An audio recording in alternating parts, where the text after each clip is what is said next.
গড়ে যদি আমরা সবচেয়ে কমেন্টাই ধরি 25 পিস পাইলাম, তাহলে 1000 ভাগ 25, এটা রেট যদি আমরা ধরি 400 পিস, মানে 400 টাকা কেজি, 10 শতকে আমরা 1.5 থেকে 2 লক্ষ টাকা চোখ বন্ধ করে আমরা এখান থেকে তোলা সম্ভব। তারা বাইং মাছটা খুবই লাভজনক একটা বিষয়। এটা আমাদের দেশীয় একটি মাছ, যে কারণে মাছটির মধ্যে খরচ লাগে না বললেই চলে। এক কথায় বলতে গেলে বিনা খরচেই চাষ করা যায়। আসসালামু আলাইকুম মাছ চাষি ভাইয়েরা, আশা করছি আপনারা সকলে ভালো আছেন। তো মাছ চাষি ভাইয়েরা, আমরা সবসময় চেষ্টা করি আপনাদের সাথে লাভজনক মাছ চাষ পদ্ধতি নিয়ে আলোচনা করার জন্য। তো তারই ধারাবাহিকতায় আজকে আমরা চলে এসেছি ময়মনসিংহ জেলার ত্রিশাল উপজেলায়। তো আজকের পর্বে একটি লাভজনক মাছ চাষ নিয়ে আপনাদের সাথে কথা বলবো। আপনারা অনেক মাছ চাষি ভাইরা রয়েছেন যারা মাছ চাষ করেন ঠিকই, কিন্তু সঠিক লাভজনক মাছটি আপনারা নির্বাচন করতে পারেন না, যে কারণে মাছ চাষে আপনারা মোটামুটি লাভবান হলেও সফল কিন্তু হতে পারেন না। যে কারণে আজকের পর্বে আমরা আপনাদের সাথে একটি লাভজনক মাছ চাষ সম্পর্কে আলোচনা করব, যাতে করে আপনারা এই লাভজনক মাছ চাষ করে সফল হতে পারেন। তো আজকের পর্বে আমরা যে মাছটি নিয়ে আলোচনা করব সেটি হচ্ছে তারাবাই মাছ। আপনারা জানেন আমাদের দেশের প্রাকৃতিক উৎস থেকে তারাবাই মাছ একটা সময় প্রচুর পরিমাণে পাওয়া গেলেও কালের বিবর্তনে কিন্তু প্রাকৃতিক উৎস থেকে এখন প্রায় বিলুপ্তির পথে। তবে অনেক উদ্যোক্তা ভাইদের প্রচেষ্টার কারণে বাণিজ্যিকভাবে তারাবাই মাছ চাষ করা যাচ্ছে।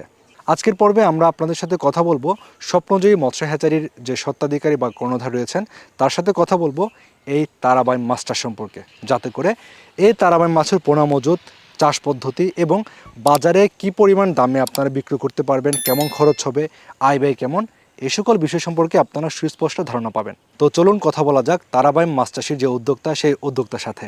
আসসালামু আলাইকুম ভাইয়া। ওয়ালাইকুম সালাম। কেমন আছেন আপনি? ভাই আছি আলহামদুলিল্লাহ, ভালো আছেন? আলহামদুলিল্লাহ, আমিও ভালো আছি ভাই। আমরা যেটা দেখতে পাচ্ছি সামাজিক যোগাযোগ মাধ্যম ইউটিউব, ফেসবুকে আপনাদের তারাবাইম চাষ আলহামদুলিল্লাহ বেশ ভালো জনপ্রিয়তা পেয়েছে এবং মাছ চাষি ভাইরাও বেশ ভালো উদ্বুদ্ধ হচ্ছে এই মাছ চাষ করার জন্য। তো আমরা সে সকল বিষয় সম্পর্কে জানবো ভাই, এবং গুরুত্বপূর্ণ কিছু তথ্য জানবো তারাবাইম মাছ চাষে। তার আগে ভাই একটু আপনার পরিচয়টা দিবেন। আমার নাম মোহাম্মদ আহাদ মিয়া, আমার ঠিকানা হচ্ছে ময়মনসিংহ ত্রিশাল, আমার প্রতিষ্ঠানের নাম হচ্ছে স্বপ্নজয়ী হ্যাচারি। আচ্ছা, আর হচ্ছে আপনাদের এই যে এখানে দেখতে পাচ্ছি আমরা তারাবাইম মাছ চাষ করছেন, এখানে আপনাদের যে মাছ চাষ, এটা আসলে শুরুটা কিভাবে করেছিলেন? এটা আমাদের শুরুটা হচ্ছে, এটা আমাদের বংশগত, যে কারণে আমার আগে দাদা করছে, বাবা, তারপরে পড়ালেখার পাশাপাশি আমি নিজে ওটার সাথে।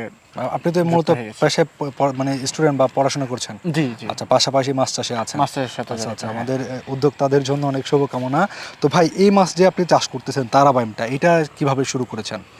তারাবাইংটা শুরু হওয়ার পেছনে হচ্ছে, আমি একটা জিনিস খেয়াল করছি, আমাদের দেশের মধ্যে আগেকার সময় প্রচুর পরিমাণ তারাবাইং পাওয়া যেত, কিন্তু বর্তমান সময়ে কালের বিবর্তনে যে কারণে তারাবাইংটা আগের মতো পাওয়া যাচ্ছে না। যে কারণে আমি জলাশয় নেই বললেই চলে। হ্যাঁ হ্যাঁ, আমি ভাবলাম যে আমরা এমন একটা মাছ চাষ করি যেটার বাজার রেট ভালো থাকে এবং দেশীয় একটি মাছ। আচ্ছা আচ্ছা, এবং কি এটা চাহিদাও ভালো, বাজারে চাহিদা কিন্তু বাজারে বেশ ভালো চাহিদা আছে এবং দামও কিন্তু অনেক ভালো। হ্যাঁ, দামও কিন্তু অনেক ভালো। তারপরে আমি ভাবলাম তারাবাইং কিন্তু প্রথমে এটার ভুট্টা সংগ্রহ করা হয়েছিল বিল থেকে ওই যে আমরা আমাদের গ্রামের ভাষায় মান্দা বলে থাকি, মান্দা থেকে যখন মাছ ধরা হয় বছর শেষে, হ্যাঁ, যখন পানি নিচে নামা যায় বর্ষাকাল শেষের দিকে পর্যন্ত মান্দাগুলো সেচ দেওয়া হয়, ওখান থেকে আপনার 2 কেজি পরিমাণের তারাবাইং নিয়েছিলাম। আচ্ছা আচ্ছা, হ্যাঁ, তারাবাইং না এগুলো নিয়ে আমরা হ্যাচারি চাই না। তারপর আপনার মানে যখন পানি না, তখন তো বৃষ্টি পরে ডিমের সিজন থাকে, দেখি পেটের মধ্যে ডিম চলে আসছে, এসেছে, আমি এটা ইঞ্জেকশন দিয়ে এটাকে আপনার ইয়ার মধ্যে নিয়ে হ্যাচারিতে নিয়ে এটা আপনার পোনা উৎপাদনের উপযোগী করে ফেলি। আচ্ছা আচ্ছা, তারপর হচ্ছে আপনাদের পোনা উৎপাদন কার্যক্রম শুরু হয়? জি জি। আচ্ছা, এখন যে অবস্থা আমাদের বাংলাদেশে দেখতে পাচ্ছি আমরা, তারাবাইম কিন্তু বাজারে বা সব জায়গায় মোটামুটি তেমন একটা পাওয়া যায় না, যে কারণে এটার দামও বেশি। এখন এই মাছটা যে চাষ করছেন আপনারা, পুকুরটা কিভাবে নির্বাচন করেন? এটার পুকুর নির্বাচন করতে হলে এটা আপনার প্রথমে যে পুকুর যে প্রস্তুতিগুলো আমরা সকলে হয়তো জানি, যারা মাছ চাষে জড়িত আছি বা নতুন যারা আছে তারা হয়তো কিছুটা হয়তো ধারণা রয়েছে, তাই না? সেক্ষেত্রে পুকুরটা যখন আমরা রেনুর পুকুর অবশ্যই সকলে জানি কেমনে প্রস্তুত করে, একদম ফ্রেশভাবে সুন্দরভাবে রেনুর পুকুরের মতো প্রস্তুত করে তারপর আপনার রেনুর পুকুরের মধ্যে এটা দিতে হয়, কারণ যেহেতু এই মাছটা অনেক সংবেদনশীল। জি জি জি। এই জন্য ভালোভাবে পুকুর প্রস্তুত করে নিতে হয়। হ্যাঁ হ্যাঁ, দামি একটা মাছ, এটা ভালোভাবে না করলে, প্রস্তুতি না করলে পরে দেখা যাচ্ছে পুকুরের ঝামেলার জন্য মাছটা নষ্ট হয়ে চলে, আমাদের একটা সমস্যা দেখা দেয়। আচ্ছা আচ্ছা, যেখানে পুকুরটা খুব সুন্দরভাবে প্রস্তুত করতে হবে, রেনুর পুকুরের মতো একদম। আচ্ছা, পুকুর প্রস্তুত করে তারপরে পোনা কতদিন পর ছাড়তে পারবে? পুকুর রেডি হলে 5 থেকে 7 দিনের মধ্যে পোনা পোনা মজুত করা ছাড়া যাবে। আচ্ছা আচ্ছা, আমরা এই পাশে যে দেখতে পাচ্ছি এই পুকুরের মধ্যে আপনারা কি মাছ দিয়েছেন, বা এখন আপনাদের কতগুলো পুকুরে তারাবাই মাছ চাষ করছেন? আমাদের বর্তমান রয়ে গেছে, আমরা এখন তো মানে ব্রুডগুলো রাখছি আপাতত আপনার 2টা পুকুরের মধ্যে, পাবদা, গুলশা, ট্যাংরা, তারাবাইম, এগুলো ব্রুডগুলো একই সাথে আমরা রাখি।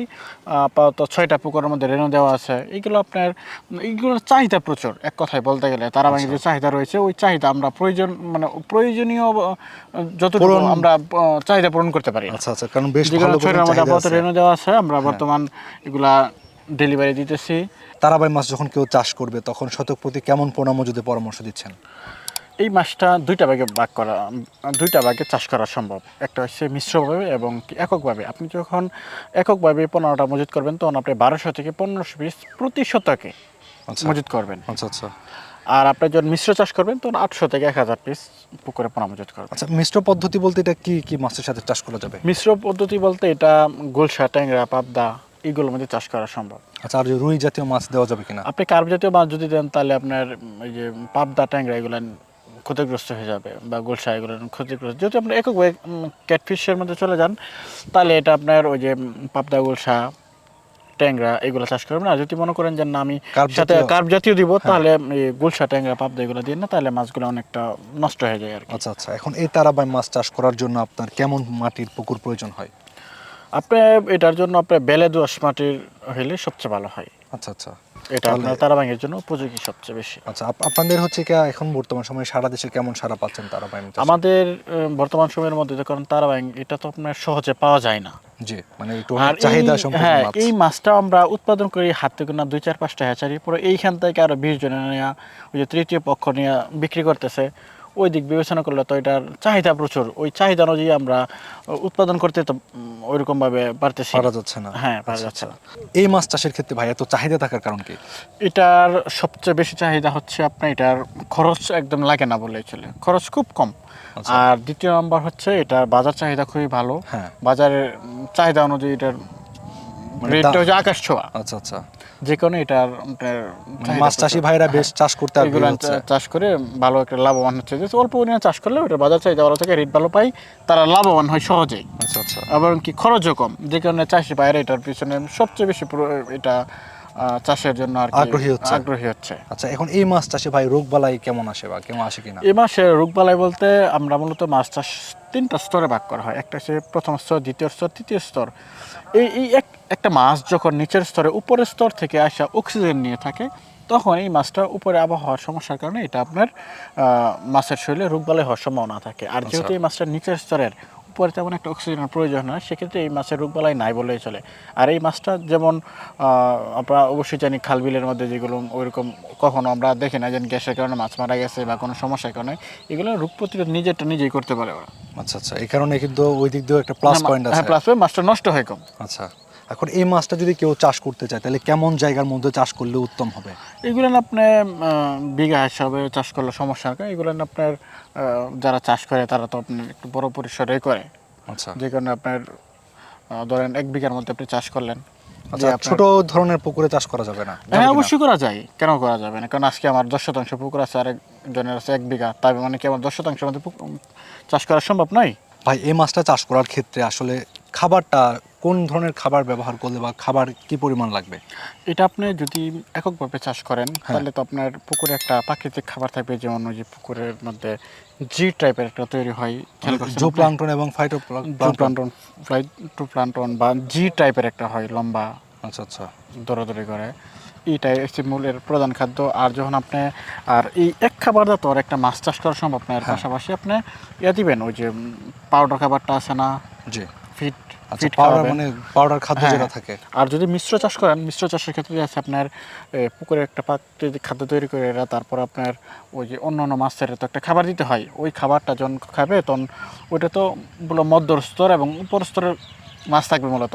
তারপর এই মাছগুলো যখন কিছু খাদ্য তো বাড়বে, বাড়ার পরে যখন এটা নিচে যাবে তখন ওই তারাবাইন অবশিষ্ট খাবারগুলো তারাবাইন গ্রহণ করবে। জি জি, তাহলে কিন্তু খাবার খরচটা কিন্তু অনেকটা কমে যাচ্ছে। পুকুর থেকে যখন এই মাছটা কেউ আহরণ করবে তখন আসলে কিভাবে পরামর্শ দিচ্ছেন আপনারা? পুকুর থেকে যদি কেউ, কারণ আমরা মূলত এটা জানি যে এই মাছটা মূলত আড়ালে আবটালে থাকতে পছন্দ করে, সেক্ষেত্রে আপনার দেখা যাচ্ছে সকাল ভোরে মানে ফজর নামাজের পরে একটা নীরবতা একটা সময় আসে, বা মাগরিবের নামাজের পরে এসার মানে আগে একটু একটা নীরবতা সময় আসে। হ্যাঁ। ওই দুইটা সময়ের মাঝে যে কোনো একটা সময় আপনি যদি জাল টান দেন, তাহলে দেখছেন প্রায় 30 অথবা 40% পোনা এর মধ্যে চলে আসবে। মাছ চলে আসবে এর মধ্যে। হ্যাঁ, তারপর আমরা মূলত যারা মাছ চাষ করি তার থেকে 3.5 থেকে 4 ফিটের মধ্যেই থাকে পানির পরিমাণ। হ্যাঁ।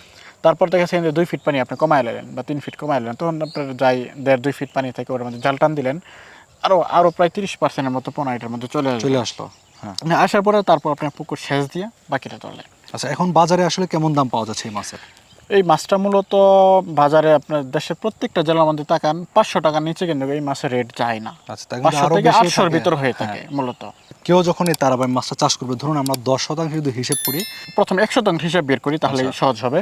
আমরা 100 থেকে ধরেন 1500 পিস একক ভাবে দিলাম, একক ভাবে দিয়ে ধরেন 1500 পিস দিয়ে তো আমরা 1500 পিস পাবো না, যেহেতু আমরা অনেকে যারা নতুন চাষি আছে, কারণ এই মাছটার জন্য সবাই নতুন এক কথায় বলতে গেলে, সেক্ষেত্রে দেখা যাচ্ছে আমরা ধরেন 500 পিস পাইলাম না, আমরা যদি শতাংশ প্রতি 1000 পিস পোনা পাই, তাহলে ধরেন গড়ে যদি আমরা সবচেয়ে কমেন্টাই ধরি 25 পিস পাইলাম, তাহলে 1000 ভাগ 25 আমরা 1 মণ পোনা পাইছি, মানে 40 কেজি পোনা মানে পাইছি। এক মাছ হয়ে যাবে, তখন তার পোনা থাকবে না। হ্যাঁ মাছ হ্যাঁ, হয়ে তখন যাবে। মাছ হয়ে গেল, তখন 40 কেজির মধ্যে এটা রেট যদি আমরা ধরি 400 পিস, মানে 400 টাকা করে কেজি, আচ্ছা, 400 গুণ 40 আপনার 16,000 টাকা এটা হলো প্রতি শতাংশে। প্রতি শতকে। 10 শতাংশ হচ্ছে আপনার 1,60,000 টাকা। আর যদি আমরা আরেকটু না ধরেন, আমরা তো এখানে 500 পিস এক টানে মাইনাস করেছি, এমন তো হতে পারে মাছের সংখ্যা একটু বেশি পাইলাম, ধরেন 1200 পাইলাম বা 1300 পাইলাম, তখন কিন্তু আপনার 2 লক্ষ বা 2 লক্ষ প্লাস হয়ে যাইতেছে। এটা কতটুকু জমি থেকে? এটা আপনার 10 শতাংশ থেকে। আচ্ছা আচ্ছা, তাহলে কিন্তু বোঝা যাচ্ছে বেশ ভালো পরিমাণে একটা। হ্যাঁ, 10 শতকে আমরা 1.5 থেকে 2 লক্ষ টাকা চোখ বন্ধ করে আমরা এখান থেকে তোলা সম্ভব। আর যদি আমরা এর খরচের দিকে তাকাই, তাহলে ধরেন আপনার 15,000 পোনা, ধরেন 15,000 পোনা আমরা, এটা আপনার 1.5 থেকে 2 টাকার মধ্যে রেটটা হয়ে থাকে, কারণ এই মাছের রেটটা সময়ের ব্যবধানে দামে কাঁচামাল যেহেতু দামটা ওঠানামা করে, এটা আমরা সকলেই আলোচনা জানি। সাপেক্ষে। ধরেন আমরা ঘরে যদি 2 টাকাও ধরি, সর্বোচ্চ রেটটা যদি ধরি, তাহলে আপনার 15,000 মাছের দাম 30,000 টাকা আসতেছে। 30,000 টাকার মধ্যে এইগুলো নিয়ে খরচ মিলায় ধরেন আরও আপনার 30,000 টাকা, 60,000 টাকা ধরে দেন, 60,000 টাকা ধরে দিলে আপনার 2 লক্ষ টাকার মধ্যে 60,000 টাকা মাইনাস দেন। আচ্ছা, আমরা 1,40,000 এটা আমরা মানে সবচেয়ে যেটা সর্বনিম্ন হিসাব, আমরা কিন্তু ওই নিম্ন হিসাবটাই করছি। আপনারা যদি আরও সুন্দর একটা পরামর্শ নিয়ে একটু অভিজ্ঞতা নিজের মেধা কাজে লাগায় যদি আপনি এই মাছটা চাষ করেন, আশা করি আর আমরা যে হিসেব করি এর থেকে ভালো একটা রেজাল্ট পাবেন ইনশাআল্লাহ। আচ্ছা আচ্ছা, তাহলে এখন এটা আসতেছে, মানে এই টাকাটা আসতেছে কত মাসের মধ্যে? এটা আসতেছে আপনার 5.5 থেকে 6 মাস সময় নিতেছে। তাহলে কিন্তু আপনারা বুঝতে পারতেছেন এই মাছ চাষটা কতটা লাভজনক। এখন আপনাদের এখান থেকে আপনারা কি মাছের পোনা সরবরাহ করছেন কিনা? হ্যাঁ, আমরা আমাদের এখান থেকে আপনারা যারা মাছটি চাষ করতে চান বা চাষ করতে আগ্রহ হচ্ছেন, পরামর্শ প্রয়োজন, পোনা এবং পরামর্শ, শুধু পোনার জন্য ফোন দেবেন এমন কিছু না, আপনারা যে কোনো ধরনের পরামর্শ প্রয়োজন হয় সাথে সাথে যোগাযোগ করবেন। আমরা আমাদের সাধ্যমতো আমাদের অভিজ্ঞতা যতটুকু আছে সর্বোচ্চ দিয়ে আপনাদের পাশে থাকার চেষ্টা করবো ইনশাল্লাহ। এর মধ্যে রয়েছে অনেকেই প্রবাসী ভাইয়েরা রয়েছে, তারা ভিডিও দেখে যোগাযোগ করে দেন, ভাই আমরা কেমন এই মাছটি চাষ করব। তাদের এখানে আমাদের প্রতিনিধি পাঠানো হয়, প্রতিনিধি পাঠিয়ে ওইখান থেকে কী ওইখানের সমস্যাগুলো, ভালো দিক খারাপ দিক দুটোটাই তুলে ধরা হয়। যেখানে সমস্যা আছে এটা আমরা তাদেরকে জানাই যে আপনাদের প্রজেক্টের মধ্যে বা পুকুরের মধ্যে এই ধরনের সমস্যা আছে, আপনারা এই সমাধান করুন, তারপর পোনা মজুত করেন। আচ্ছা আচ্ছা, তাহলে সেক্ষেত্রে আমরা মানে যারা প্রবাসী রয়েছেন তারাও চাইলে আপনার কাছ থেকে সেবা নিতে পারবে। হ্যাঁ, তারা অবশ্যই সেবা নিতে পারে। জি, তো ভাই আপনাকে অনেক ধন্যবাদ। তারাবাই মাছ চাষ সম্পর্কে খুবই গুরুত্বপূর্ণ তথ্য জানতে পারলাম। আপনারা অনেক মাছ চাষি বাইরে রয়েছেন যারা এই তারাবাই মাছ চাষ করতে চান, ভাই যে কোনো সময় তো ফোন মোটামুটি দিতে পারবেন। হ্যাঁ, যে কোনো সময় চলে ফোন দিতে যে কোনো সময় আপনারা পরামর্শ বা পোনার জন্য চাইলে ভাইদের সাথে স্ক্রিনে যে নাম্বার দেওয়া আছে যোগাযোগ করতে পারবেন। এবং সারা দেশে তো পোনা ডেলিভারি দিচ্ছেন। জি ইনশাআল্লাহ। তো সারা দেশ থেকে আপনারা চাইলে পোনাগুলো ডেলিভারি নিতে পারবেন।